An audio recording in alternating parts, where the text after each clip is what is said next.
Hello everyone, welcome to our channel Cat by LPT. So in this video we will discuss some revision tips कि भाई हम previous year question solve करते हुए कैसे हम revision करें और प्रीवियस ईयर सॉल्व करते समय हमें क्या क्या चीज़ों का ध्यान रखना चाहिए, उन चीज़ों को हम डिस्कस करने वाले हैं, जिससे कि आपको एक बेसिक हेल्प मिलेगी कि कैसे हम चीज़ें डील करनी होती है। सो फर्स्ट थिंग, सबसे पहली चीज़ क्या होती है कि आप जब प्रीवियस ईयर क्वेश्चन की तरफ मूव कर रहे हो तो इसका मतलब है कि आपका एक पार्ट कंप्लीट हो चुका है, आपका एक सिलेबस कंप्लीट हो चुका है। सो मैं अज्यूम करके चल रहा हूँ कि आपने एक बार के लिए सिलेबस कंप्लीट कर लिया, उसके बाद आप प्रीवियस ईयर क्वेश्चन की तरफ मूव कर रहे हो।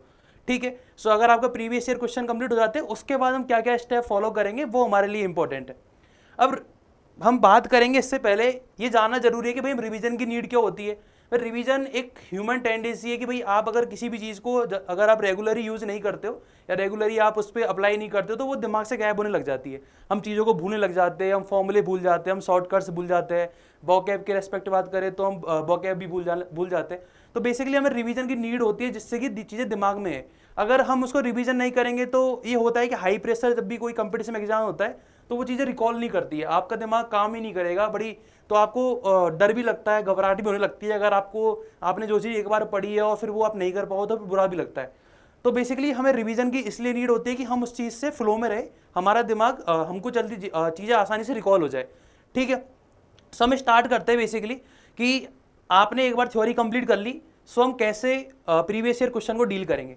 The first thing which we need to know is simulate real exam condition. तो इसका मतलब क्या है कि आपका जो एनवायरनमेंट है, मतलब आपको अपना तो टाइम टर्नर होता है या फिर टाइम का जो जब भी आप स्टार्ट करोगे अपना मॉक, तो आप ध्यान रखो 3 स्लॉट में अपन का पेपर होता है, तो उसी स्लॉट में आप देने की कोशिश करो। अपने 3 स्लॉट कौन कौन से होते हैं? 8:30 to 10:30। दूसरा होता है हमारे पास 12:30 to 2:30। तीसरा हमारे पास स्लॉट होता है 4:30 to 6:30। इस तरह के हमें 3 स्लॉट गिवन होते हैं एग्जाम में। अब डिपेंडेंसी की भाई ये तो फिक्स होता नहीं किसका किसके कौन सा स्लॉट किसके लिए आने वाला है, ये अकॉर्डिंग टू एग्जामिनेशन या एडमिनिस्ट्रेटिव ऑफ एग्जामिनेशन ये सेट करती है। सो ये तो हमें पता नहीं किस में आने वाला है, बट ये पता है कि 3 हमारे पास डिफरेंट स्लॉट होते हैं, उन्हीं में हमारा पेपर आने वाला होता है। तो पहली चीज़ ये है कि हमें इनकी नीड क्यों कि इसी टाइम इंटरवल में करें। तो क्या होता है कि कुछ स्टूडेंट को आदत होती है कि भाई सुबह जल्दी नहीं जग पाते, अर्ली मॉर्निंग में उनको जगने की आदत नहीं होती है, वो लेट नाइट तक स्टडी करते हैं। तो बेसिकली हमें इस तरह का इन्वायरमेंट बनाना जरूरी होता है कि आपने कुछ पेपर है जो आपने 8:30 to 10:30 के बीच में दे ली, इससे आपको प्रैक्टिस हो जाए, इससे आपको आइडिया लगे, इससे आपको क्या माइंड उस लेवल की प्रिपेयर हो जाए जो एग्जामिनेशन होने वाला है। क्योंकि आपको नहीं पता है कि आपका जो स्लॉट है वो फर्स्ट आने वाला है कि सेकंड आने वाला है कि थर्ड आने वाला है। और अगर सेकंड में बात करें कि भाई दोपहर में भी लोगों को नींद भी आती है, कुछ लोग होते हैं जिनको दोपहर में भी नींद आती है, आफ्टरनून के बाद उनको नींद आने लग जाती है, तो उसमें भी एक दिक्कत का एक फेज हो सकता है। तो बेसिकली हमें क्या करना है, हमें कुछ जो हमारे प्रीवियस ईयर पेपर है वो 8:30 to 10:30 के बीच में, फिर 12:30 से 2:30 के बीच में, या फिर 4:30 से 6:30 के बीच में, इस तरह से हमें बदलते हुए देने होते हैं। ठीक है, चाहे आप पेपर की बात करो या मॉक पेपर की बात करो, जब आपके पास एडमिट कार्ड आ जाएगा उसके बाद तो आप अपने टाइम स्लॉट के अकॉर्डिंग ये चीज़ें फिक्स कर सकते हो। बट अभी आप प्रिपरेशन कर रहे होंगे तो बेसिकली हमें तीनों की तीनों स्लॉट फॉलो करने होते हैं। ठीक है, दूसरी चीज़ हमारे पास आती है कि भाई क्या इससे कि हमें रियल एग्जामिनेशन का फील भी होना जरूरी होता है। जैसे कि आप क्लियर लेके चलो, आपका मन ये होना चाहिए कि भाई अगर आप प्रीवियस ईयर क्वेश्चन सॉल्व कर रहे हो, आपने 2 आवर का टाइम लगाया, तो आपका माइंडसेट क्लियर होना चाहिए कि यही मेरा एक्चुअल पेपर है। अगर आप इस तरह से डील नहीं कर रहे, आप सोच रहे हो कि ये तो मॉक की तरह डील करना है, तो फिर उसका कोई फायदा नहीं है, आप उस प्रेशर को फील नहीं कर पाओगे जो प्रेशर आपको एक्चुअल एग्जाम में होने वाला है। तो आपको माइंडसेट क्लियर रखना है कि भाई जो भी आप प्रीवियस ईयर पेपर को आप जब भी सॉल्व करने के लिए बैठ रहे हो, तो आपका माइंडसेट क्लियर होना चाहिए कि ये मेरा एक्चुअल एग्जाम का पेपर है, मुझे इसको प्रॉपर उसी तरह से डील करना है जिस तरह मैं एग्जाम में डील करूंगा। तभी आप उस प्रेशर को फील कर पाओगे और उस प्रेशर को ओवरकम कर पाओगे धीरे धीरे। ठीक है, सो सबसे पहली चीज क्या है कि हमें ऐसा सिनारियो बनाना है एग्जाम से रिलेटेड, और हमें इस स्लॉट को इन्हीं तीनों स्लॉट में हमारे पेपर्स सॉल्व करने। अब पेपर सॉल्व कर लिए, अब पेपर सॉल्व करने के बाद जो इंपॉर्टेंट पार्ट होता है वो होता है एनालिसिस, जहां पर हमारे रिवीजन होना, जहां पर हमारे किस किस टॉपिक में क्या दिक्कत है, कि बहुत सारी चीजें होती है देखने वाली होती है। तो सेकंड पार्ट क्या होता है हमारे लिए कि डीप एनालिसिस। अब डीप एनालिसिस की अगर हम बात करें तो इसमें क्या क्या कौन कौन से फैक्टर होते हैं। देखो सबसे पहला जो फैक्टर होता है वो क्या होता है कि भाई टाइम बाउंडेशन, कि आपने किसी क्वेश्चन में कितना टाइम दिया, ये आपको पता होना चाहिए। मान लो कोई क्वेश्चन है, आपने उसको 3 मिनट या 4 मिनट में सॉल्व कर लिया, आपसे वो सॉल्व हो गया, ये अच्छी बात है। But there are some another method by which you can reduce your time. तो आप अपना टाइम को रिड्यूस भी कर सकते हो। मान लो कि वो क्वेश्चन का नया मेथड आ जाए जिससे आप 130 मिनट में कंप्लीट कर लो, कि भाई हमारा कुछ क्वेश्चन ऐसे होते हैं जो फॉर्मूला बेस होते हैं, उसका आपको फॉर्मूला याद नहीं आया, आपने पूरा प्रॉपर सॉल्व किया, शॉर्ट ट्रिक आपको याद नहीं आई, तो ये चीज़ें हमारे लिए इंपॉर्टेंट होती है कि आपने किसी क्वेश्चन को देखा और आपने ऑब्जर्व किया कि इसका सेकंड मेथड भी है और मैंने इसको लेकर मुझे याद नहीं आया पेपर में, या फिर जो भी कोई भी इशू हुआ, तो आपको ये ध्यान होना चाहिए कि भाई कितना आपने टाइम दे रहे हो। पहली चीज तो ये। दूसरी चीज हमें क्या देखनी होती है कि भाई आप कितना प्रेशर झेल, आपने प्रेशर में कुछ गलतियां की है क्या, क्योंकि प्रेशर में सबसे ज्यादा होती है सिली मिस्टेक। प्रेशर में क्या होती है, सिली मिस्टेक बहुत ज्यादा होती है। तो आप कितनी सिली मिस्टेक कर रहे हो और आपने सिली मिस्टेक क्यों की, भाई इसमें टाइम का दिक्कत थी या फिर आपको पेपर आसान लग रहा था या फिर क्या दिक्कत थी, वो आपको एनालिसिस करनी है। देखो ये छोटे छोटे स्टेप है, अगर आप इन पे अभी से काम करना स्टार्ट करोगे तो ये बाद में कम होने के चांस होते हैं। तो सिली मिस्टेक ऐसी चीज है कि वो हाई प्रेशर में एक दो क्वेश्चन में होना जायज है, बट अगर आपकी बहुत ज्यादा सिली मिस्टेक हो रही है तो इसका मतलब आपने उस पर काम नहीं किया है। तो बेसिकली हमें इन सब पे काम करना होता है। तो हमारा सबसे पहला हो गया टाइम, फिर हमारा प्रेशर में सिली मिस्टेक होगी, फिर आता है हमारा कि हम कंसेप्ट भूले या नहीं भूले, कोई भी चीज है, कोई फॉर्मूला है, उसको हमने फॉरगेट, हम उनको भूल गए या नहीं भूले। तो बेसिकली हमें ये वाली बात क्लियर देखनी होती है कि हमें फॉर्मूले याद है या नहीं है, हमें किसी टॉपिक का कंसेप्ट याद है या नहीं है, रिवीजन हमारा है या नहीं। तो बेसिकली हमें इन सबसे ऐड लगता है किससे, जब हम डीप एनालिसिस करते हैं। डीप एनालिसिस का मतलब ये नहीं है कि आपने एकदम प्रॉपर एक क्वेश्चन लिया, उसको आपने सॉल्व कर लिया, खत्म काम, ये नहीं। डीप एनालिसिस का मतलब ये कि आपने किसी क्वेश्चन को सॉल्व पहले भी एग्जाम टाइम में कर लिया था, बट आप ये देख रहे हो कि भाई उसमें कितना टाइम लगा, आपकी एक्यूरेसी है कितनी है, आप कितने % क्वेश्चन सॉल्व कर पाओ, ये सारी चीजें हमें देखनी होती है डीप एनालिसिस में। सो हमने डीप एनालिसिस कर लिया, फिर आपको पता लग जाएगा कि भाई कौन से क्वेश्चन आपने सॉल्व कर पाए, कौन से नहीं कर पाए, फिर आपने बाद में ट्राई करे तो हो गए। तो ऐसी चीजें आपको समझ में आने लग जाएगी जब आप डीप एनालिसिस करोगे। तो डीप एनालिसिस फैक्टर होता है कि तो टाइम बाउंडेशन का एक प्रेशर कितना, आपके कितना प्रेशर झेल पा रहे हो, सिली मिस्टेक कितनी कर रहे हो, कितना आपको चीजें याद है, ये सब अपन देख पाते किसमें, डीप एनालिसिस में।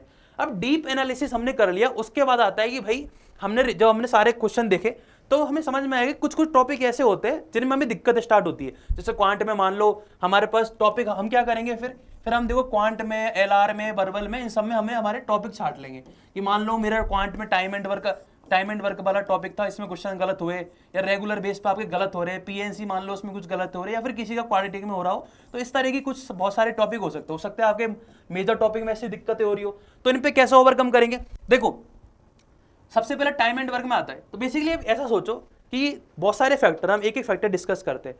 तो मान लो टाइम एंड वर्क एक टॉपिक है, तो पहली चीज तो क्या हो सकती है, आपको कंसेप्ट याद ना हो, तो आप उसके लिए क्या करोगे, उसके लिए हमें अपनी जो नोटबुक है जिसमें आपने थ्योरी लिखी है वो आपको डिस्कस करनी है, या वो आपको एक बार वापस रिवाइज करनी है। दूसरी चीज होती है कि आपको थ्योरी तो आती थी लेकिन आप क्वेश्चन प्रैक्टिस नहीं कर पाए, मतलब आप उस क्वेश्चन को अटेम्प्ट ही नहीं कर पाए, या फिर आपने वो क्वेश्चन देखा ही नहीं कभी। तो उसके लिए क्या करना होता है, आपने वापस एक बार रिवीजन कर लिया, रिवीजन करने के बाद आपने मॉक टॉपिक टेस्ट कवर कर लिए।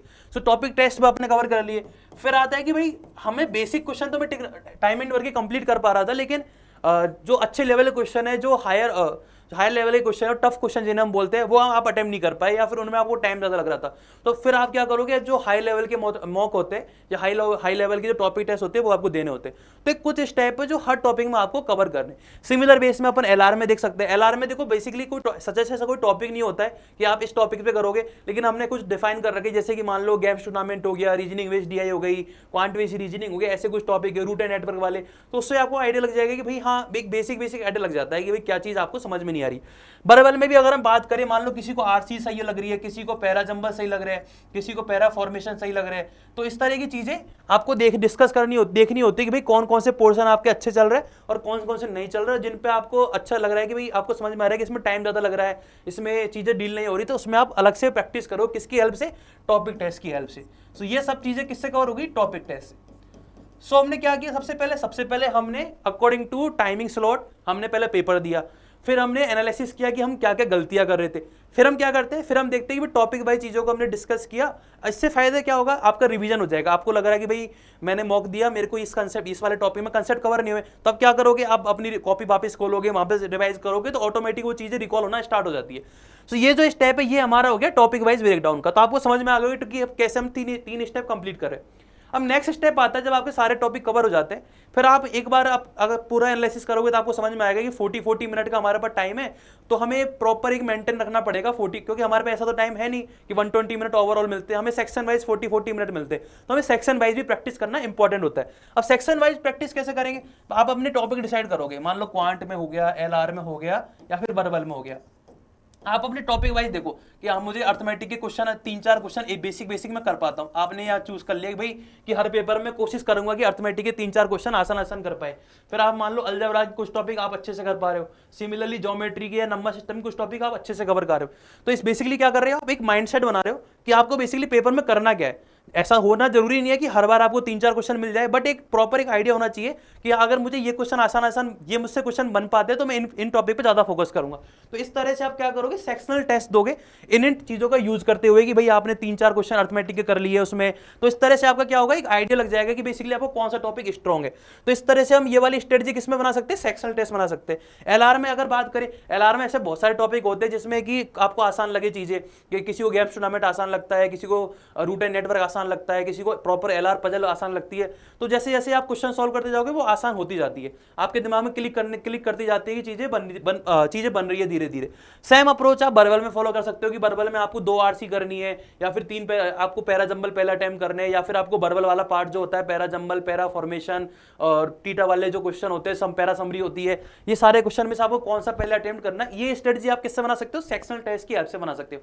अगर किसी को डाउट है कि भाई मुझे समझ में नहीं आ रहा है कि हम कैसे करें, तो एक बार वो अलग अलग मान लो कि 10 आपने सेक्शनल टेस्ट दिए, तो 1-2 में आपने देखा कि पहला आरसी अटेम्प्ट कर ली, फिर 2 में आपने देखा कि आपने पहला बर्बल वाला पोर्शन अटेम्प्ट कर लिया। तो इससे आपको आइडिया लग जाएगा कि हम कैसी अप्रोच फॉलो करें पेपर में जिससे हमारी ज्यादा ज्यादा मार्क्स आ पाए।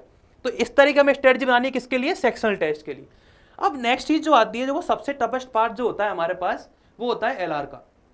एलआर का क्या टफेस्ट पार्ट क्या होता है, क्योंकि वो बहुत अनसर्टेन है, आप उसमें कुछ डील नहीं कर सकते, आप उसमें कुछ समझ नहीं सकते कि वो चीजें कैसे मेंटेन होगी, आप उसमें प्रेडिक्ट नहीं कर सकते। इसलिए जो सबसे टफेस्ट पार्ट जो माना जाता है एलआर का माना जाता है। अगर हम लास्ट ईयर देखें तो लास्ट ईयर थोड़ा सा आसान था, उसमें कुछ सेट काफी डुएबल थे, बट कट ऑफ थोड़ी सी इंक्रीज हो गई थी अगर आप कंपेयर करें पिछले कई सालों से।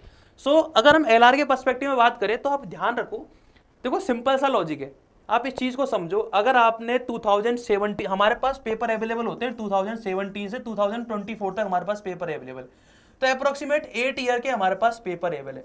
तो अगर आप ध्यान से देखोगे तो एलआर की जो सेट है इन सारे पेपरों में अप्रोक्सीमेट 120 प्लस आपके पास एलआर के सेट होंगे। सेट मतलब एक पूरा कंप्लीट सेट जिसमें 4 या 5, किसी में 3 क्वेश्चन ऐसा कुछ होता है। और क्वांट में अगर बात करोगे तो क्वांट में आपके पास करीबन 500 प्लस क्वेश्चन होते हैं जो आपके पास प्रीवियस ईयर क्वेश्चन है। और अगर हम बात करें बीए में, तो बीए में काफी सारी आरसीज है, तो अगर हम ध्यान देंगे तो उसमें भी करीबन 120 प्लस के आसपास आपको आरसी दिख जाएगी, फिर बहुत सारे पैराजंबल। सो आप सोचो अगर आपने इतने सारे क्वेश्चन प्रैक्टिस कर लिए तो आपका कितना ज्यादा फायदा होगा। ये तो इस ऑब्वियस वाली बात है कि आप अगर 150 प्लस अच्छी वैरायटी के एलआर के सेट कर लिए तो आपका सोचने का तरीका बदलेगा, चीजों को आपको डील करने का तरीका बदल जाता है। तो ये हमारे लिए हेल्पफुल होता है। अब बात आती है कि भाई जो डिफिकल्ट सेट होते हैं उनमें वापस जाना है, तो भाई कैसे जाएंगे। तो आपने पेपर सॉल्व किया तो आपने से कुछ सेट बन गए होंगे, तो बेसिकली हम आसान सेट उस टाइम पीरियड में बना पाते हैं। कुछ सेट ऐसे होंगे जो आपने बाद में ट्राई करे होंगे, जब आप डीप एनालिसिस करोगे उसके बाद आपको समझ में आ रहा होगा कि भाई ये तो बहुत टफ सेट था, इसमें बहुत ज़्यादा टाइम लग रहा था। तो ऐसे सेट्स को आप 3-4 बार देखो, आपने एक बार तो उस समय समझ लिया, फिर वापस रिवीजन करो कभी 2-3 दिन में, तो आपको वो सेट आप साइड में आप कहीं पर लिख भी लो कि ये वाला सेट है इस वाले मॉक का, ये मुझे वापस देखना है। इससे क्या होगा, आपके जो ऐसे कंसेप्ट जो आपको जल्दी से समझ नहीं आ रहे थे वो धीरे धीरे आपको क्लियर होने लग जाएंगे। तो ये जो फायदा है ये सारा हमें इस तरह से मिलता है। समझ में आ गया कैसे हमने बेसिकली कैसे हमें इन सारी चीज़ों को यूज करना था। एक बेसिक ओवरऑल आइडिया दिया है मैंने आज कि कैसे आप मॉक टेस्ट की हेल्प से अपना रिवीजन कर सकते हो। आई होप ये वीडियो आपको हेल्पफुल होगी। मिलते हैं नेक्स्ट पार्ट में। Thank you, bye.